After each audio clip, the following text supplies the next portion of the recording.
Hello, ladies and gentlemen. Welcome to another edition of Ultra Fusion Thursday Night Hangout. What's up? What's up? Ladies and gentlemen, I, of course, am your host, Charlie, and I'm joined once again by the prolific comer himself, Zelius. It's good to see you, sir. It's been too long. Indeed. Zelius, of course, had to fight against the robotic apocalypto-icness. Something like that? Yes, but Skynet has been averted for at least one more year. And? We won. And so, therefore, we go on to the World Championships, which means there's no Skynet, because we are there to protect the world from Skynet. If we're only not for one more that- year? What? Only one more year? Well, he can only guarantee one more year. Yeah, I mean, next year, we have to go back to the same tournament to win it again. So every year, like the last 3 years, we've been winning and staging off Skynet. So what you've been trying to say is that you have to prove yourself again and again and again. And basically, the fate of the universe rests in my young high school's team. Oh, boy. Yeah, no, that's it. That would actually. How do you sleep at night, sir? I really don't. All right, so ladies and gentlemen, But I sleep during the day, during class. It's great. Ah, there you go. Well, ladies and gentlemen, this, of course, is the Thursday Night Hangout. This is a show for you, by you, where you, ladies and gentlemen, can add your voice, your opinions, your thoughts, and even your topics and suggestions by just dropping them into the chat. Yes, Zelius keeps vampire hours. It makes my cat much happier. Oh, I'm sure it does. And then All I right. sleep with the robot, and everyone's happy. That's got to be painful. I give her some cushions. And Oh, the robot's a she now. Well, you know, she's kind of my love child. Okay, this is getting creepy. All right, so ladies and gentlemen, let's jump right into it, shall we, before it gets too creepy for me to... I mean, we could try. All right, so ladies and gentlemen, the first thing, of course, as many of you know, there is a... Really? Yes, there is. There, of course, has... Hold on. Damn it. I think Charlie has lost his marble. I have lost my marbles, because... Okay, anyways, so I'm going to skip that, because I can't figure it out now. Ladies and gentlemen, man, way to go, Charlie. High five to me. You all right there? Yep, I think so. So, ladies and Need gentlemen, more alcohol. I haven't had any alcohol. Exactly. There's the problem. All right, so let's go into the tough-hitting topic. Ladies and gentlemen, you may recall that back in, I believe it was 2018, there was a lawsuit for gender discrimination against Riot, of course, the masterminds behind League of Legends, and of Legends course... Runeterra. No. Oh, yeah, that's true. That too. Is that actually the name, or did you... No, I Like think just I actually foobarred figured it out, together. yeah. And it's also now Tencent's baby child. This is true. So anyways, so as you might remember or recall, the lawsuit basically stated that female employees were treated differently, but with disrespect, derogatory terms, all that stuff. There was apparently some sort of settlement that basically stated that $10 million payout to be distributed among the members of the class action lawsuit. Okay. The group of individuals who are doing this lawsuit have since fired their lawyers and have gotten a new law group, because it turns out they could probably actually get $400 million. Wait, are you saying 10 million and it's not 400 million? No. Small difference? Yes. So basically, I mean, more power to these people. I mean, you know, you treat people... Injustice does not work in most cases. Until you get away with it, because you're the big bad bully. Well, we're not going to go into politics. Well, aren't we already into politics? Potentially, but I'm trying to skirt the issue. But anyways, so... I mean, it'd be interesting. Injustice doesn't work till it's in the video game. Ooh. Yes. And one of our fans, I can't remember what his screen name is these days, Patriot fan, I think, was a huge Injustice fan. Never played Injustice. That's a good fighting game. Yeah, I haven't really read much about the story, so I'd be kind of curious to see where the 10 million that they got and why they think they can get the $400 million. I think because I think they're going after the 400 million because of back pay. Oh, yeah, back pay's important. Yeah. Well, if they got fired or terminated due to this, then yeah. Yeah. Fun times. So anywho, that's still going, and some may recall that there was actually a riot walkout where all the employees left the building in May 2019 in support of those individuals who were being persecuted. Obviously, that unfortunately didn't seem to go far. Well, at least, yeah. I mean, well, the lawsuit's alive and well-ish. But more power to you. Now, I don't know I can't figure out if this story is true or if it's fake news. Isn't there always fake news? Isn't that part of news, is whether or not it's fake or true? So there is a game out there called Plague Incorporated. It's by the creators of, or it's a pandemic simulator. Oh yeah, which basically causes highly infectious bacterial or viral infections to spread across the world. But it's a fake board game. Of course. Well, it's a Pandemic is, at least. Pandemic's a board game, but Plague Inc. is it's an iOS, it's an app. So apparently the game includes content that is illegal in China now. Now, which everyone's actual comma now. No. It goes. The developer was told by the Cyberspace Administration of China that the game includes content that is illegal in China. Which basically, let's see here. The fake news update introduces a scenario in which players may create a disinformation story and then deceive the world using modern tools and psychological tricks. Oh, those sons of bitches. Okay, see, the icon that's on this picture for here I'll post the link in the chat room. But basically, the picture that they showed had fake news written on it, and I was like, oh God, is this real? It is real. The developer decided to get a little ballsy, and one of the new viruses is a fake news scenario where you scared the shit out of everyone with a fake problem. Right. Well, of course, in China, they can do whatever they want and pull any product from anything in the world because it's China and they can. Yeah. So, I mean, I understand. Actually, the fake news thing has been there since December the 4th.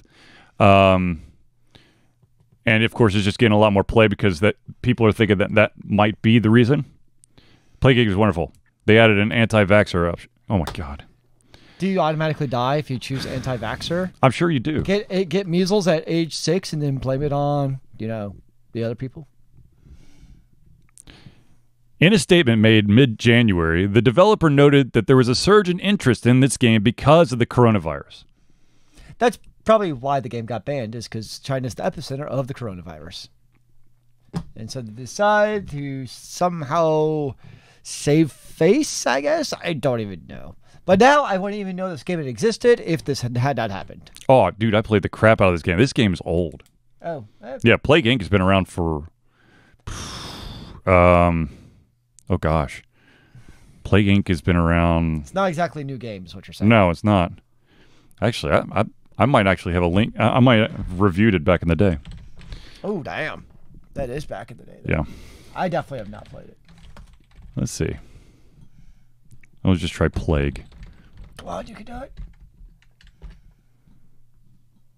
Wow, that's great, Charlie. You moron. No, just a bunch of me writing, this has been plagued by this. This has been plagued by that. But anyways. Oh, that's an interesting way to see what words to use often. Yeah. Oh, you should do a Wordle of altered confusion. Oh, dear God. That'd be interesting, I think, actually. What do you think would be the most commonly non-A, N, or the in altered confusion on the website?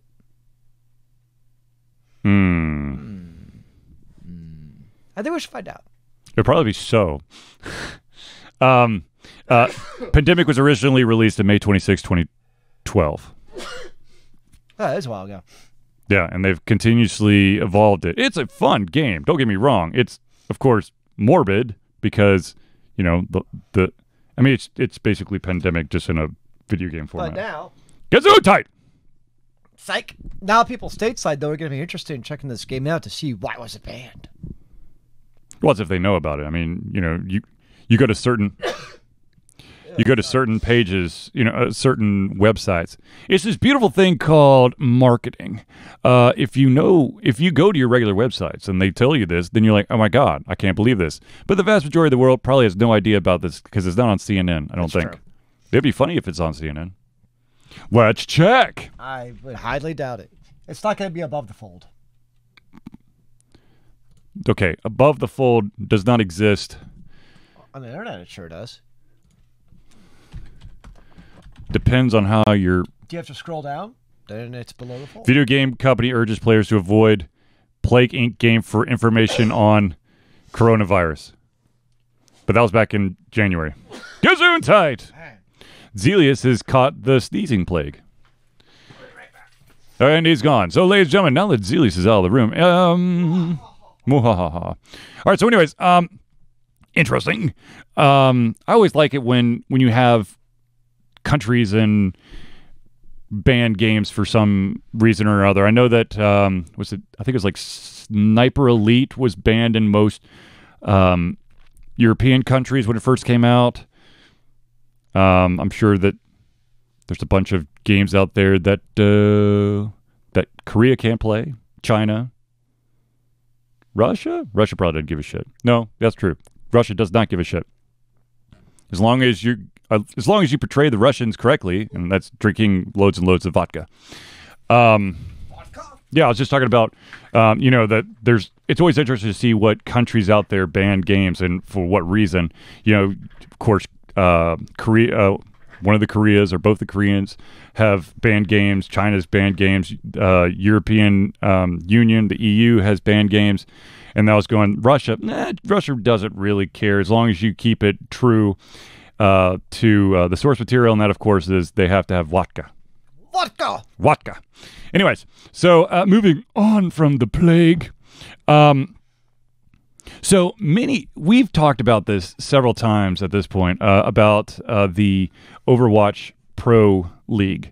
Now, Overwatch Pro League has already gotten into its third week, which I still don't understand how this season works because it's in its third week. But there are teams out there that haven't played a single match, and there's teams who have played several matches. Travel and stuff? I guess. I don't know. I don't know. But anyways, the coaches of the Overwatch League were polled to see who is the best team in the world, which is the San Francisco Shock, which is the team that won it all. And then, of course, the worst team is the Houston Outlaws. Boo! And right there in the middle, well, not really in the middle, kind of more near the top-ish, is the Atlanta Reign at number 7. Hometown! 7 out of 20. So, just a little shout-out. Go Atlanta Reign. And I should have worn my jersey, I'm but curious how many weeks there are. 20? I don't know. I don't know. I can't remember. Who knows? All right, let's talk about something that... by the way, ladies and gentlemen, at any point, if you have any topics, questions, or anything that you want us to delve into, please drop them in the chat window. We will completely derail our conversation from what we have prepared for you. Or we'll just derailed on our own. That too. All right, so ladies and gentlemen, there is this game that Zelius and I grew up with called Baldur's Gate. And Icewind Dale. Well, this next story is just about Baldur's Gate. Okay. Baldur's Gate, of course, was one of those fun games that had like the damn brochure pamphlet that had 6 CD slots. But you know what's better than the 6 CD slots? What's that? The actual game manual. The spiral bound notebook that you can look through and look ahead and plan your spells and your feats and everything else. And that was fun. Yes. Remember when games had CDs? Until, yes. Until one got scratched or you lost it. Or was encoded for the wrong region. There was something nostalgic about it, having to change a disc. Yes. When you went to a different zone, you had to put it in. Yes. I was always worried that when I had to change out a disc, especially on a consoles scare me more for some reason. Mm. But I was always scared when you had to do a disc change, it would crash the system or something. Oh yeah. Well, I mean, it's the same principle, but at the same time, the video game, it just seems so much more fragile because, with like the PC, you're playing a game inside the OS. Yeah. To you, like when you play the video game, it's that. So if I take the disc out, it's no longer a video game. Instead, now we have like 60 gigabyte video games. Yes. So anyways, Baldur's Gate. There has been an announcement for Baldur's Gate 3. And of course, everyone's going, I want Baldur's Gate 3. Baldur's Gate 3 to be just like the original Baldur's Gates. But better. Then you have people going, whoa. Whoa. Baldur's Gate is based in Dungeons and Dragons, so I want every single skill, spell, item, character type, all of that. I just want you to basically shove. What are we in 5th edition now? Oh, I say, what edition are we using for Just Baldur's Gate? shove 5th edition down our throats, because that's what we like. So is that what if we're going to use this 5th edition? What What about 2.5e for life, man? Yeah, Thatco. Woo! I like using my abacus to play board games. You need the abacus, a slide ruler, and divining rods. They should make it just like the cartoon for D&D was. Okay, so I actually own the cartoon somewhere. It's terrible. It's funny. It's terrible. But anyways, Baldur's Gate 3. Let's see here.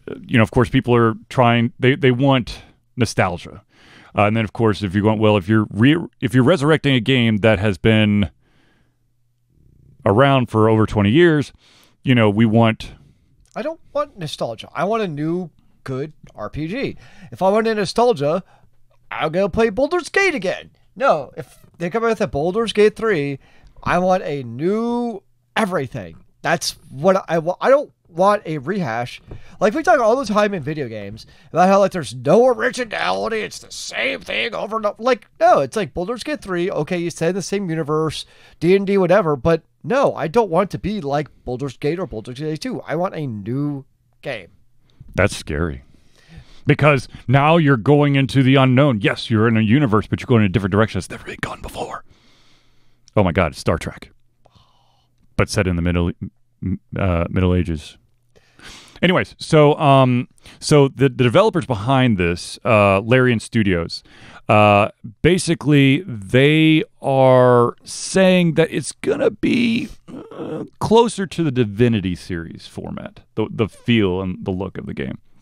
Which I'm gonna be honest with you, I haven't played Divinity in a long. I think I played like the first or maybe the second one. It's been a long ass time. However, if you're gonna give me a Baldur's Gate, I think I could. I know the last of it. I never played it, but it got high praise. But apparently, it's also hard as balls. Most RPGs are. Yeah, they don't know how to do a whole lot of hand holding. This is truth. Most. Well, that's always get me like these like RPGs where you have like the 4 people. Like you have to basically like from the beginning basically know how to like max min them to build your character correctly. What? Basically, if you have a healer, make sure they're a healer. If they're a fighter, don't try making your fighter into like a thief who can also then parachute off of cliffs. But I want to make my special unique character that could do everything. Yep, jack of all trades don't win fights. Jack of all trades don't really win in life. Oh no, I just hurt myself. So that's I always spend my time like ahead of time, like already figuring out. Okay, I gotta do this with this character, this with this character, because otherwise you're just gonna not be able to beat the final boss. Well, for me, when it comes to RPGs, I'm usually the kind of person that prays. Okay, here's a funny thing about me. I hate grinding. I hate it. However, in a situation where I want to be OP, overpowered, by the way, I will grind. I just don't want to be forced to grind. There are games out there that literally, okay, you kill all these guys in this section, and then they're gone forever. Yay! But then there's also the ones that, they respawn. As soon as you come out, as soon as you leave the area, you come back. That's why it drove me crazy about Final Fantasies. Ooh. Speaking of RPGs and gameplay, what is your least favorite gameplay loop? I'm not sure what you mean by gameplay loop. I'm going to say, with my interpretation, I'm going to say those wonderful quests where you got some dude standing in the middle of town center. He tells you to go all the way out there to go get me 7 wolf pelts. When he comes back, he tells you, oh, by the way, I needed the 10 wolf nail clippings. But you weren't allowed to get the nail clippings because you were only looking for pelts at the time, so you have to go all the way back out there. And so this back and forth bull crap. Along the same lines, I really hate when MMOs, when you get to like a city, and like it's basically filler quest. Yes. Where like all the NPCs in town have they go get me 7 pelts. I'm like, damn it, can't you just go yourself and get your own 7 pelts yourself? It would have been a lot quicker than waiting for the hero of destiny to go get your 7 pelts. Because they say they offer like 60 to 100 hours of gameplay, but a lot of it is like go deliver A and B, and you do that 20 times in between the story. Okay, so yes, one of my least favorite, actually one of my, I would say probably the top thing that bugs me, of course, grind. But one of the things that I can never stand is when the game forces you to basically backtrack through areas that really end up not doing anything for you, but it's for the sake of elongating the game. Sure. It's like, oh, yeah, you got to go to this hidden temple that happened to be back like 10 stages, but you have to walk through those 9 to get there. There's no fast travel. Okay, speaking of old RPGs. Yes. I'm totally derailing now. Okay. Microsoft has said the Xbox, whatever 5, I don't know what it's called, is going to be fully backwards compatible with Xbox up to now. Mm-hmm. Nobody knows what that actually means. Mm-hmm. But let's just hypothetically speaking, it can play, just for the sake of argument, every game from the Xbox universe. What is the one game from the Xbox you would replay now on the magical new Xbox 5 with magical backwards compatibility? Ooh, that's a very good question. Xbox. Damn, that is a really good question. Mine would be Jade Empire. Okay, Jade Empire. I know a lot of people would go KOTOR. I know that. KOTOR's classic. Can't go wrong with that. See, my experience with KOTOR, though, is on the PC. So KOTOR, I don't want to play on the console. So it's almost like that original fascination with the game and kind of how did you experience this. For me, I have to say Jade Empire. Especially if it comes with better graphics. Aha. You know, the magical ray tracing, which makes everything look prettier. That's processor intensive, sir. Magic pixel dust. Apparently the new Xbox is going to be full ray tracing all the time, brother. Okay, well, okay. I'll believe when I see it, yeah. Well, yeah, no, it's not just that. I think that, that's a heavy hitter. You know what? I'd like to play Alan Wake again. Ooh. I would really enjoy playing Alan Wake again. I would definitely be down for another round of Alan Wake, not Rake. I was like, his name changed. Oh no! I'm cheating by looking at this page isn't actually available on Alter Confusion anymore, just because it was such a pain in the ass because I had to manually update every single thing for when I changed the. It didn't like automatically update with your tags. No, I did. I basically shoestring this thing together. Nice. Shoestrings and duct tape. That's how we run the world. Jesus. Yeah.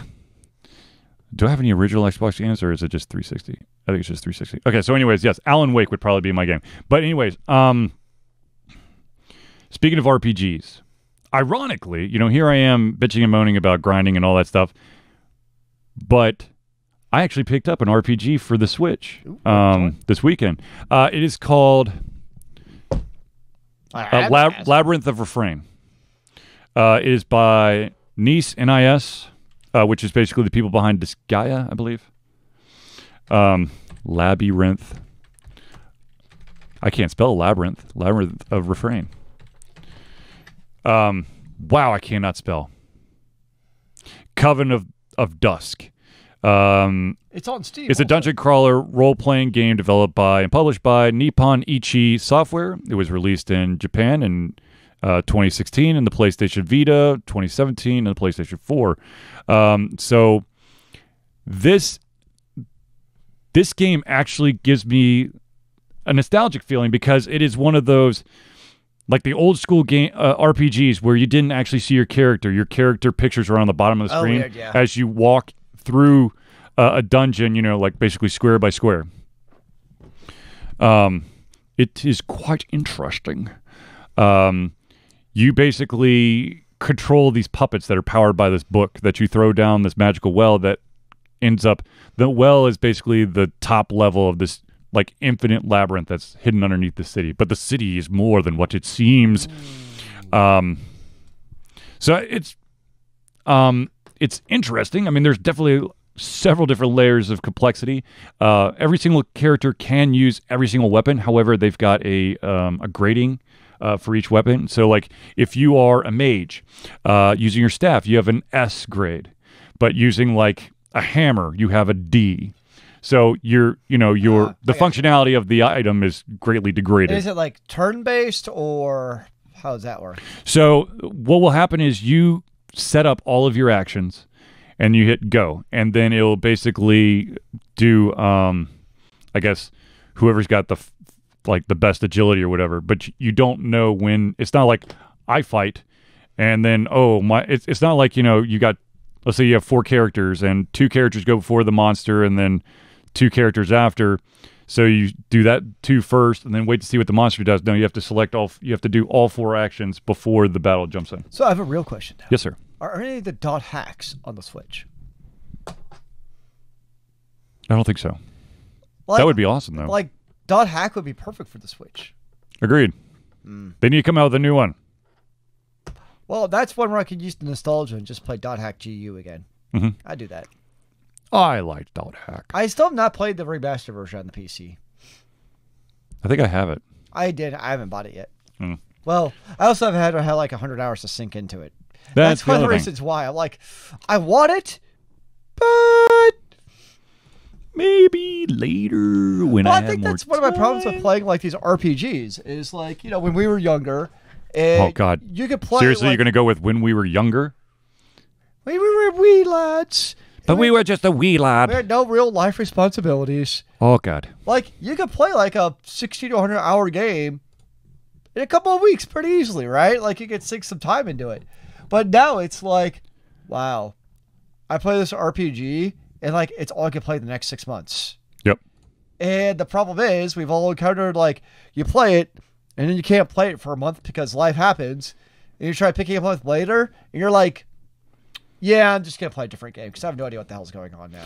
So, okay, so let's talk about games that that definitely have some length in them, and then having, unfortunately, life happens and you don't have that, the ability to continuously play the game. Now, here's my issue. One, yes, the story. So if you go away from the game for too long, you try to come back, you're like, I have no idea what the hell I'm supposed to be doing.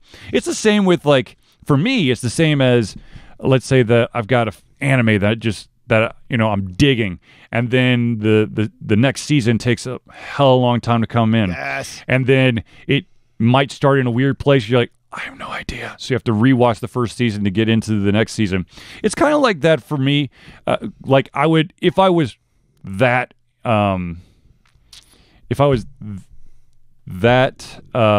determined to continue to play that game, I think what I'd have to do is I would put the game to super easy, play a little bit of it just so I can get the flow back, and then go back to my original save game. So like television doesn't really bother me. Like for instance, like The 100, I took like 3 seasons off from watching The 100 because like I got annoyed at something in the show. And I picked it up again, and I could like binge watch 3 seasons, no problem. Like, oh yeah, I remember this kind of from previous seasons. So like television doesn't really bother me too much for like, yes, I have a corona in my eye. So that doesn't. No cervezas this evening, sir. So that doesn't really bother me, but like video games, it's also like the mechanics and like that shop you have to go to every once in a while that you're not going to remember. That you're supposed to go to a certain place to check things out. So that really is what annoys me. Have you ever played any of those games that punish you for trying to play the easy mode? I have not. No, but I have played games that basically that dumb itself down without you being involved, so you could kind of gain some momentum and then jack the difficulty back up. But there is definitely, I mean, when you say that you punish, if you get punished for playing the easier mode, there's a lot of ways that developers could do it. They could take away like your EXP, you don't get as much EXP, or you don't get as rare items. They penalize you that way. There was a game. I mean, that's a really popular. There was a game. I swear that would make it was kind of like tongue in cheek. It kind of made fun of you. Like it was just it'd be like beat. It'd be like your enemies were like push over 1, 2, and 3. Now, like loot makes sense. Like especially like online games, loot for easy versus hard mode makes sense because you get rewarded for the gear based on the difficulty. Right. Yeah. So like that I get, but it seems like especially like single player games, it's kind of like some people just want to play a single player game for the experience. So why not just let them play it easy mode if that's what they want? So the what they're talking about there, the Disney game that literally won't let you finish it if you pick the easy mode. Technically, there are a lot of games out there that that won't give you the true ending unless you're at a specific difficulty. So you get a ending, but not the real one or the best one, which of course you have to do like super duper hardcore. Whatchamacallit. So, I mean, I could see that. I mean, there's always ways that developers and games try to jack with you with the difficulty and stuff. I mean, hell, there's games out there that that with the increasing the difficulty, your loot gets better. Your that's pretty normal. XP gets whatchamacallit.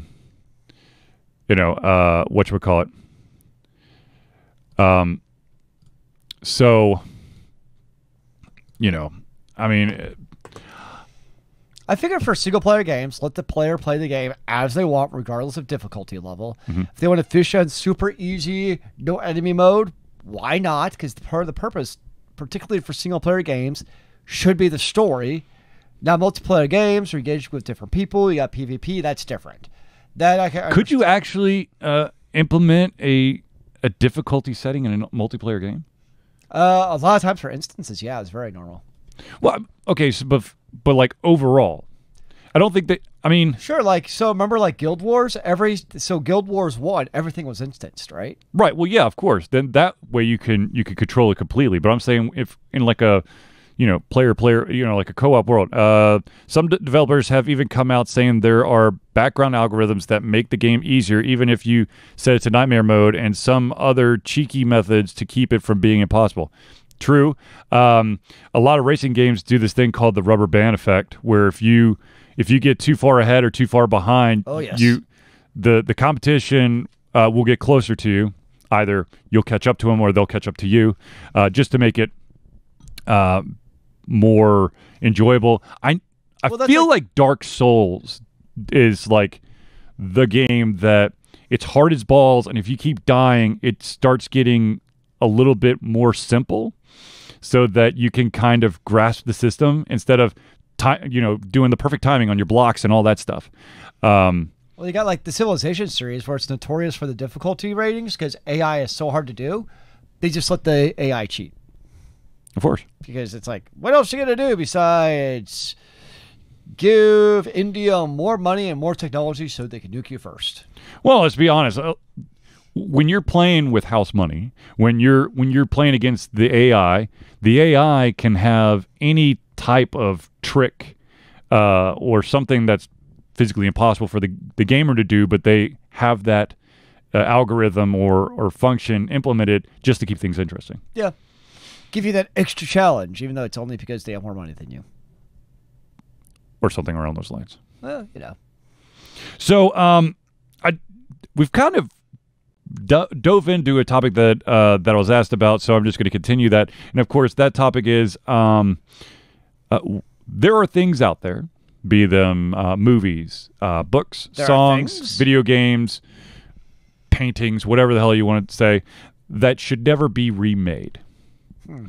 Now, of course, the most popular one to talk about, because of the creative way the director has basically willed this movie franchise, Back to the Future, cannot be made again, because Zemeckis has this awesomely weird will that basically says, as long as I'm alive, there will never be a reboot of the Back to the Future.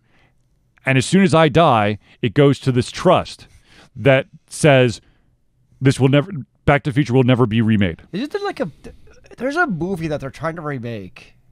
No, what was it? Princess Diaries that they Princess Bride. Thank you, Princess Bride that they're talking. You cannot do that. I agree. Nope. Nope. What I find more interesting is kind of the same idea, is creative works that should not cross mediums. Ooh. Like a book that shouldn't be turned into a movie? And like the first one that always comes to me is The Name of the Wind. Mm-hmm. Because to me, The Name of the Wind, it's just good for like, it's a great book, great characters, all that good Patrick stuff. Rothfuss, by the way. Yep, Patrick Rothfuss, amazing book. It's more about the prose. It's just the way he has this way of writing than anything else. Like, to me, it's like the perfect book from a writing perspective of the way Rothfuss was able to pen his novels. And I just don't want to see it. Like, for me, like, George R.R. Martin was perfect for a movie, honestly. Or not movie, sorry, the television series. Yeah. Like, it was a good book. I've read them. But it wasn't, like, the best writing in the history of mankind. Not to say it wasn't bad. It just wasn't the best ever. So, like, that made sense if it was a television series. Well, let's be totally honest. For anyone out there who has read any of the Song of Ice and Fire, I hope that I'm in the majority here. If I were to have like all the books in front of me, I could not read them back to back. I'd have to read one and then read some like silly, funny, haha book because I become so depressed by the lack of love and support for the characters. Because at any time you're like, oh, this is your favorite character? He's dead. Yeah, so basically my break from A Song of Ice and Fire was the Harry Potter series. Those were my books in between. Mine was the Harry Dresden series. There you go. Which is a great series, by the way. I highly recommend it. See, it's all about the Harrys. Indeed. So that would be mine that I don't want to see translated is The Name of the Wind. Cross medium. I didn't even think about that. But the thing that comes to mind for me is a specific song. And What's I think... And yes, a song. And I saw a cover of it, and I wanted to cry. I wanted to just curl up in a ball and disappear because this should never be remade or covered at all. And that, of course, is Queen's Bohemian Rhapsody. But sometimes it can work. So, for instance, Johnny Cash is hurt. Okay. Or sorry, I have that backwards. Nine Inch Nails is hurt. Johnny Cash style. Yeah, which then Johnny Cash. So the original Nin version is really good. It's a good song. Nine Inch Nails isn't really a band that you think about being covered too often. But then Johnny Cash covered to such an extent where Trent Reznor's like, yeah, that's his song now. No, yeah, absolutely. Okay, fine. But that's like, that's like the 1 in a million shot. Yes, there's definitely bands out there that are able to take a song and cover it better. Let's be honest. Johnny Cash is like Johnny Cash. Yeah. And Johnny Cash. Just listening to that song was just like amazing. And then watching the music video, I was super misty-eyed through the entire thing because, oh my God, that was raw. You know what I'm over though? Disturbed's The Sound of Silence. Yes. Sorry. Way overplayed. The original one is just better. Well, the Disturbed Sound of Silence has just been played so much. Well, that's fair. But still, Simon and Garfunkel live in New York City is like one of the best albums of all time. Okay, anyway, so back to Bohemian Rhapsody. The reason why I say that is I have no idea. Kanye West. Oh, well, okay. And that's why I said I wanted to crawl into, cry, curl up into a ball and die. Fair, that's not our genre, man. I don't care.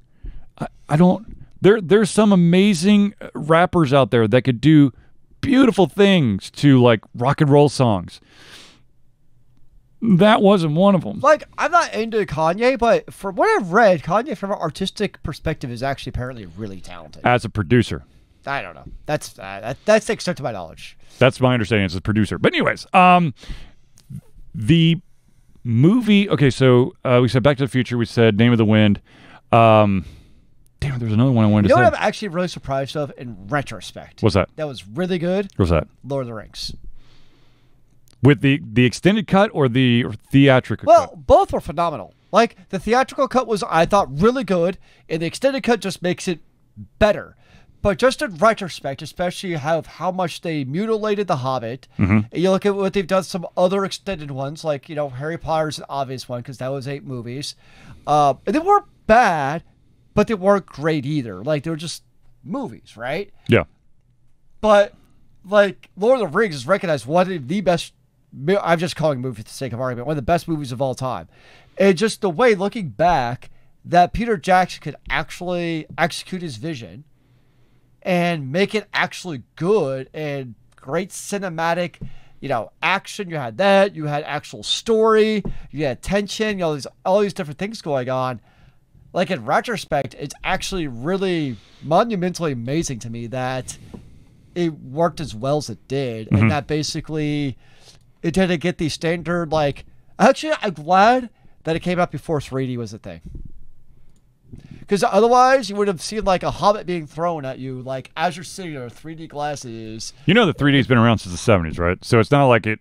Well, I know it's came been out. around, but they've, like, basically the whole, like, Avatar thing really tried to, like. Okay, so Avatar is a different ballgame than most 3D movies. The fact is that James Cameron utilized the 3D to add depth to the scenes. This wasn't the, ooh, look at my hand coming out the screen, woo! Do you have your 3D glasses on? You could have seen Charlie's hand. Woo! Which actually, Avatar wasn't that bad, to be fair. Well, I saw it both in 2D and 3D, and I have to say that the 3D, the way that 3D was done, where it was just to add extra depth to the scene. It wasn't, the little parlor tricks of my hand's going over the crowd. Like, it was actually enjoyable. Absolutely, yeah. I'm going to be totally honest with you. I don't really care for however many sequels they signed on to, maybe still making. I've definitely never seen a sequel. There hasn't been one yet, but I thought there was a sequel. not yet. Wasn't there Avatar 2? I thought that was a thing. Not yet. Details have been revealed for 2021. Oh, well then, never mind. They're going to have a baby. So what was the original question? Something about, things we don't want redone. Yep. Yeah, Bohemian Rhapsody is a good one. Definitely. Well, because I was watching a video on YouTube, and they're talking about amazing covers that outclass the originals. And so, and I have to admit, there's like a shit ton of them out there that were amazing. One of them, I can't remember the name of the song now, but it's a big song for Metallica, but it's not actually theirs. Oh my gosh, I know exactly what song you're talking. It's not a typical Metallica song. Yes. It's more of like a ballad type. Yes. I know exactly what song you're talking about now, and it really bothers me because I can hear it in my head. Yeah, the original I think is a 70s song, if I remember right. Yeah, that's definitely that's gonna bother me. There we go. Turn the page. Yep, turn the That's page. it. Yep. Yeah. Yeah, Bob Seger. Or Whiskey in the Jar also. Damn, I didn't even know that was made. I didn't know about that one. Yeah. Well, to be fair, Metallica didn't do a whole lot of covers before Black. Yeah. No. Really, after Black is when who knows what. But before Black, they're just metal, bro. Just metal. It's Rehab. Well, and Cliff Burton died too. Didn't help. That too. Yeah. That too. All right. So. Mario Brothers the movie. Oh gosh. Okay, so But some things work by themselves. Like Fast and the Furious should not be 8 movies. It shouldn't, but it works. But it's going to 13. I know. It shouldn't, but it works. But okay, so let's say that there's like an absolutely shit-tacular movie out there that's so bad everyone loves it. Sharknado. Could it be remade? No. And people still have that. No, it's the charm of the original. It's so shitty, it's bad that it's good. It's like Sharknado, the original. It's so bad that it's good, but it has that charm where a remake isn't gonna. It's just gonna be terrible if you try to remake a so bad it's good type of movie. Can you do that with? I mean, I'm assuming that it probably falls in line with a video game. If it's so bad that. Yeah, there's no reason to remake it in that case. So like, but yeah, so. I'm trying to think of other. I don't know. Songs are great to be remade. I love remixes. Not gonna lie. Drake of the 99 Dragons was that game that I was thinking about the other day. That got a. Let's see here. A Metacritic score of about 22 out of 100. That's probably not good. No. And I could have bought that game for $1.29 out of the super duper bargain bin. It still would not have been worth that. No, it would not have. But you know who makes really great covers? Who? The Proto Man. Yes. Yes, the Proto Man. Lovely. So, Azelius, I know that you've been all robo and everything. Have you had any time to play games? No. Anything on your phone? Honestly, no. My life has been playing with robots in the real world. I've gone from this virtual device to using another virtual device that controls robots for world domination. So, the reason why I ask is about the cell phone is that as many of you have probably noticed, I've been kind of hesitant to write a bunch of reviews, and I've been spending the vast majority of my time playing cell phone games. My issue is... Switch games? Well, I haven't played the Switch in a while. Oh. This is the first time I picked it up since probably like December. Why is that? Just because there was no games out there I wanted to play. But my issue, and I'm going to try to get better at this. I'm actually in the process of writing another review. Yes, I know I wrote a review for Cells, but that was like, that was not usually what I do. My problem with cell phone games is because they're constantly evolving. They add stuff, they remove stuff. That's fair. And so it's really hard to write the review. Now, of course, I've just got to like suck it up, princess, and step up to the plate and just write it to, this is the game that it is today. That's all you can do. Changes might come. So I'm currently in the process of writing a review called Dungeon Inc., which is basically, it is a funny ass game. I lied. There actually was a game I played. Uh-oh. Dungeon Fester. I thought I actually Fester? sent you a link for that one, to be honest. You might have. I probably So lost basically, it. it's a. Oh my gosh. It's a zombie game. No. Oh, I have a total brain fart. It's a roguelike card collecting game. Mm. And it's a fun game. So basically, what happens is you go into a room and there's a bunch of cards. You have to click the cards, and you have your character who has health. Mm-hmm. And basically, what you have 4 different suits. Mm-hmm. And you cast cards using those suits. Well, I think they call it like runes in the game or something, but they're basically card suits. And so you can also get sword. It's for like your attack. And basically, every time you flip over like one of the board cards, it could be a enemy or something along those lines. It's then you attack it. Kind of sounds like One Deck Dungeon. Yes, it is a lot like that. But the difference with this game is, the stages are a lot easier than One Deck Dungeon, because One Deck Dungeon gets Jesus hard Christ. really quickly. Yeah. Second level? Okay. The thing I found with these kind of games, though, like the One Deck Dungeon type of games, though, finding that balance of difficulty is really, really freaking hard. Agreed. Because what ends up happening in this game, so I have not actually beat the game because it's like 40 levels or something. But what happens after you get like a little bit powered up, because you get like a little bit more health, you get your ruins, you get your like attack, it becomes a breeze, and it's going to become a breeze for about 15 stages. And then you can hit a wall. And you're going to hit a wall. But there's not really a great way of increasing that power. So like so there's one of those games where you get, I think they're like bones, and then you can level up cards and your character. Level up your character is pretty much worthless, which kind of sucks. You get like 1 extra sword you can get when that I figured like the only context does nothing. you level up your hero simply so that you can advance the gameplay. Pretty close. So that's kind of like One Deck Dungeon. That's it's an enjoyable game, but it's just that you're finding that sweet spot for difficulty for those kind of like roguelike card games.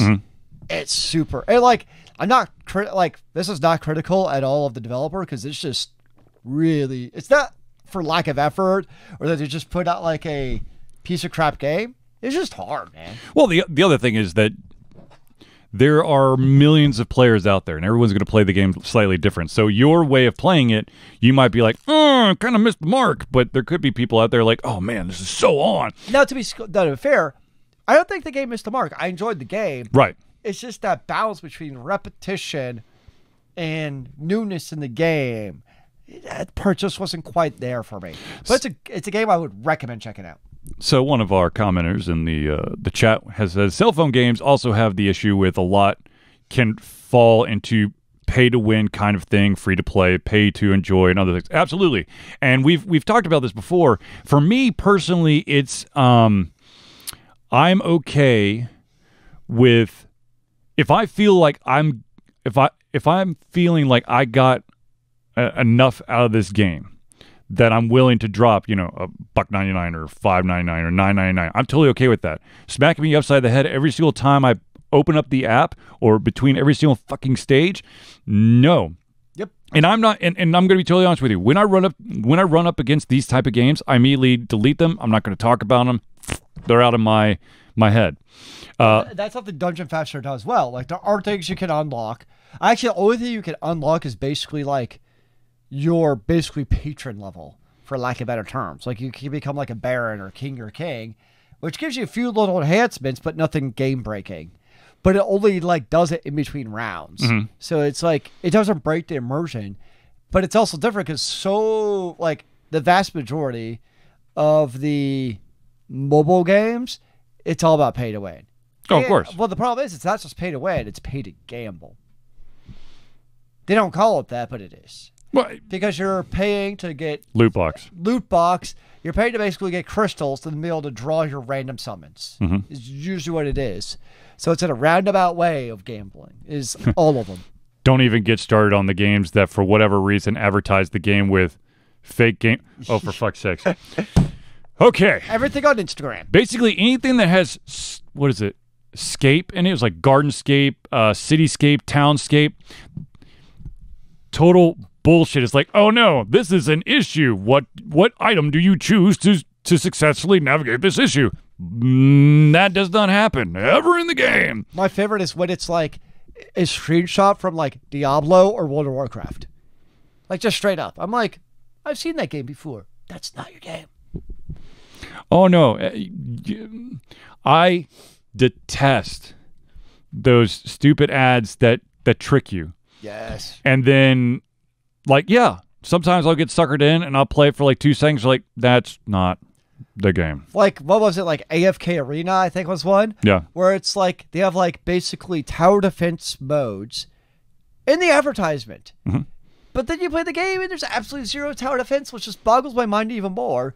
Because it's like, why do you advertise a game mode that doesn't actually exist in the game? No, okay, so there's I don't remember what the name of the game is because I deleted it pretty damn quick, but it was a game that was all about merging units together to make a stronger. Oh, I don't get. I have it downloaded. I know what game you're talking about. But AFK merge or something. No. But the funny thing is, it ended up being a tower defense game that you don't actually like combine. Well, you sort of combine units simply because you have these different towers, and once you have 2 of the same type, you can combine them together to make it a level 2 tower. Of course, you have to have gold. Then to increase the level 3, you got to do 2 level 2s together to make a level 3. I think I actually played that game. And I was just like, but in the ad, it's talking about this crazy, sexy, hot witch lady that you combine with another crazy, hot, sexy witch lady, and it makes it a uber sexy witch lady that casts spells and destroys everyone. When is that oh, it's not in the game. Sorry, no sexy witches for you. Damn it. No, but you... Yeah, it's a nuisance. Where like that and the false advertising, which the game's been out like 2 days, and all the reviews are like WCK 475. This game is the best game ever. I could not stop playing for 8 straight days. But it's not been out for 8 straight days. Or you talk, all those games that you'll win real money. Play for free today. Oh gosh. Yeah, but you won't actually win any free. You won't actually win real money if you play for free. Wait, what? Yeah. And there's also I fell in love with a type of game called Picross. It's basically it's kind of like you get a grid, and there's a picture hidden in that grid, and basically there's numbers on the side that tell you how many squares in that grid need to be colored in, or if it's like a 2-3-2, then it's like 2, and then there's got to be space, then 3, then space 2, or something like that, and it draws you the picture. I love those games, but for the love of all that's fucking holy, dude, they try to nickel and dime the shit out of you. It's like, oh yeah, by the way, there's like 20 levels on here, and 10 of them are going to be for like 10 gems, which is what you get every single day. And some of them are going to be for 15. Some are going to be for 50. So what you're going to end up having to do is just pay us the money so you can keep playing the game. Because you're going to get to a point where you can't do anything else. Well, it's like Candy Crush was notorious for the second that you started to pay money to basically help you out in the game to make it easier, it subsequently made all the levels more difficult. Yep. So you had to continue, so it could increase that difficulty fold to make it more difficult than it would be if you didn't play. Well, you're paying for the real experience now. They don't have to baby you no more.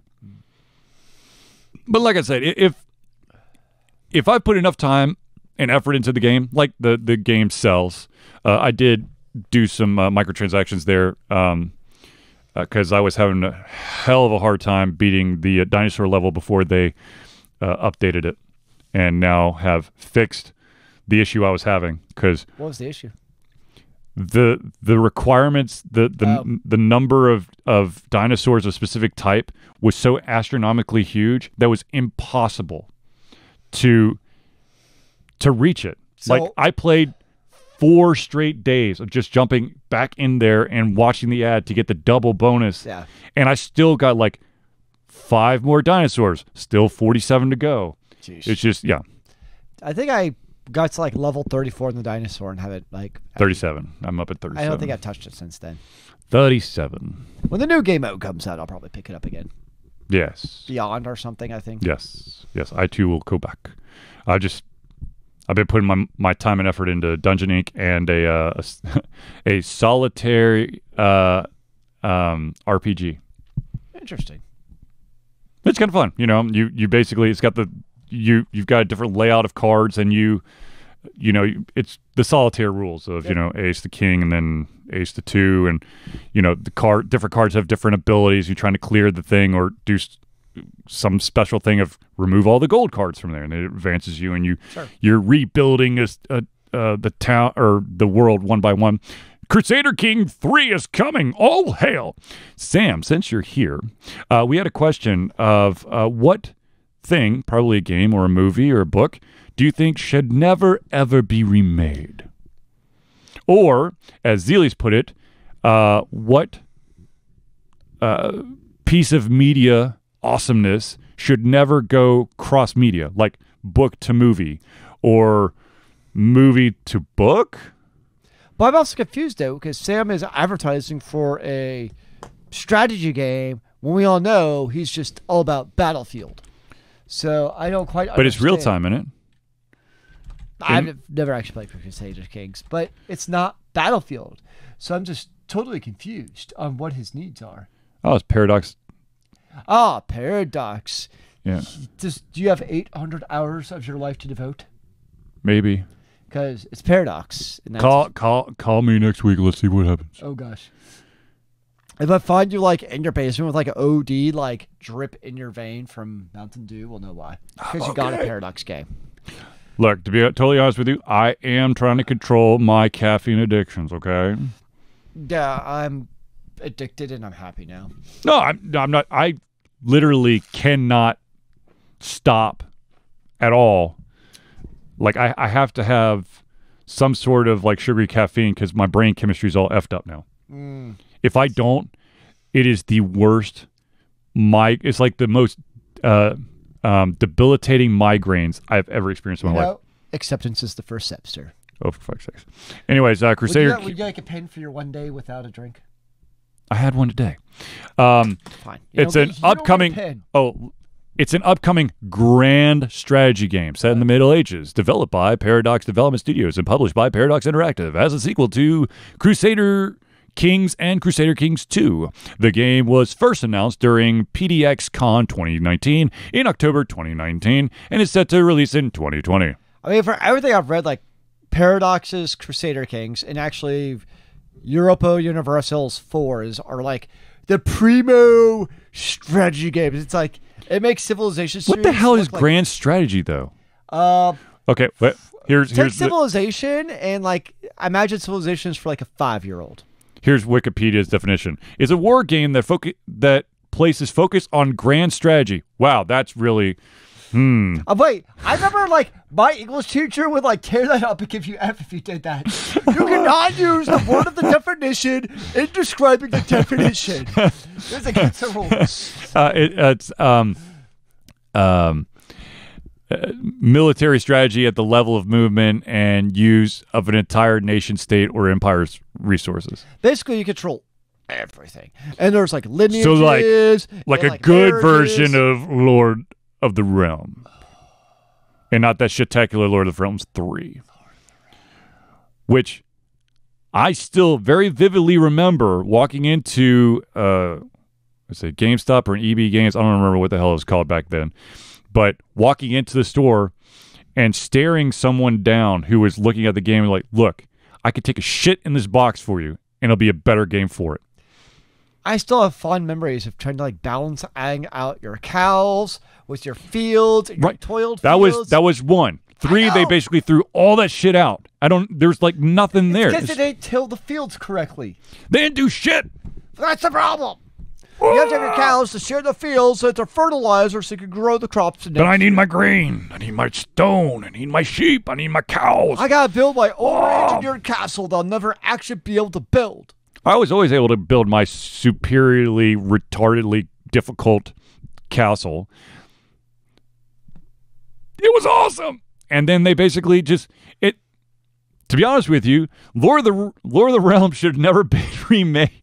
The sequel should have been disowned, and they to me they are disowned because they basically removed chunks like why do I keep saying Lord of the Rings? Lord of the Realms 2 basically removed the randomized maps. You had to play in like historical maps, so the areas were really, really freaking small. They also removed the ability to customize your castle. Now they added back the customized castle feature in Lord of the Realms 3, and but they basically took out all the micromanaging. It was like that was the best part. I know. I was like, dude, do you have any idea how hard it was to balance the sheep and the cows and the grain? And that was rough. I was like, what you got like just right. I was like, But Lord of the Realms 3 did give you back your castle creator, but it kept the shitty small lands from number 2. So basically, the first one's the best. Yes. Sometimes the original will be always the best. So what it sounds like, we need an updated remake of Lord of the Realm. After they make an updated remake of an official Masters of Magic. I don't think it's ever happening. I know it's not. The Lord of the Realms reboot won't happen either. I don't even know who the hell owns the rights at this point. It's probably half the problem. Microprose? Interplay? Firaxis? Doesn't Firaxis still exist? I actually don't know. Oh, God. Because isn't that the company Sid Meier did after Microprose? I don't even know. Firaxis was founded in 96. Yeah, it's still there. Yeah, it's still a thing. Yep, Sid Meier, Jeff Briggs, and Brian Reynolds. Well, there you go. Huh. Interesting. Games developed. Ooh. Let's see. What's the most recent game is what I'm curious of. Good question. Civ 6? Of course. Why? They do make XCOM. The original? Well, XCOM 2. I don't know if it's the original was for Axis, but yeah, there's XCOM. Well, I should never play, but I heard really good things about. Yeah. So, ladies and gentlemen, I do want to remind everyone out there that Alter Confusion will be at MomoCon, which happens May 21st through the 24th. Charlie will be there 23rd through the 21st through the 23rd. I was like, wow, you'll be the 23rd through the Yep. 23rd. Yep. Just the 21st to the 23rd. I will not be there the 24th because I'll be on an airplane going somewhere else. But we will have a table there. Leaving on a jet plane. I fucking hate John Denver. Fuck hell. Seriously, real quick, some background. At one point in my life, wanted to learn guitar, but the only guitar teacher that we had only wanted to play John Denver songs that I had to sing along with. Fuck you, John Denver. The only John Denver song that's worth anything is Flight of Dragons. If you don't know what that is, you need to Google it. You need to find a pirated copy of that movie. It's phenomenal. It's probably terrible, but it's phenomenal. And you'll thank me later. But anyways, so MomoCons happen, of course, May 21st through the 24th in the Georgia World Congress Center here in Atlanta, Georgia. We, of course, will have a fan table. I am hopefully getting my press credentials. We have put in for 2 panels. One, of course, is Video Games Changing for the Good? ? And the other one, which, of course, I've already forgotten what the name is, but it's something along the lines of trying to avoid the pitfalls when releasing in your indie game. Basically, just don't release it in the first place. No, just understand that once you're done with making the game, that the fun has just begun. There's more fun. Requirements, tasks, missions, quests. A real life quest. You basically have just left a tutorial. This is basically Final Fantasy. Which one was that?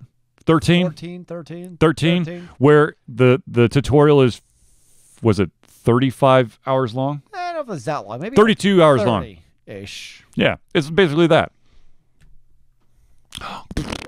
So anyways, MomoCon, check it out, momocon.com,